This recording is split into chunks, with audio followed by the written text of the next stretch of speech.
પહેલા ખાસ કરીને 4-5 દિવસ પહેલા રાજકોટમાં જામનગર રોડ ઉપર આવેલી બીએ ડાંગર હોમિયોપેથિક મેડિકલ કોલેજમાં એક વિદ્યાર્થીએ એ કોલેજના પ્રશાસનના ત્રાસના કારણે આપઘાત કર્યો છે।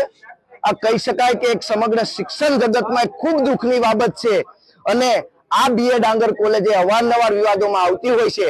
બોગસ ડોક્ટરો હોય, બોગસ નર્સિંગ સ્ટાફ હોય કે બોગસ પ્રોફેસરોની વાત હોય તો આ બીએ ડાંગર કોલેજ અવ્વલ નંબર ઉપર આવે છે।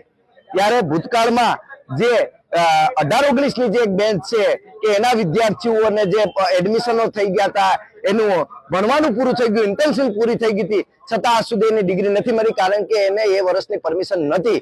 આજે પણ એ વિદ્યાર્થીઓ ખૂબ હેરાન થાય છે અને આ જે વિદ્યાર્થીનું મોત થયું છે એના માટે આજે એનએસયુઆઈ કલેક્ટરશ્રીને રજૂઆત કરવા છે કે આ કોલેજ પ્રશાસન ઉપર કડકમાં કડક પગલાં લેવામાં આવે અને જે બોગસ કામો ત્યાં થઈ રહ્યા છે તેની તપાસ કરી અને આની માન્યતા રદ કરવામાં આવે એવી અમારી ખાસ માંગણી છે।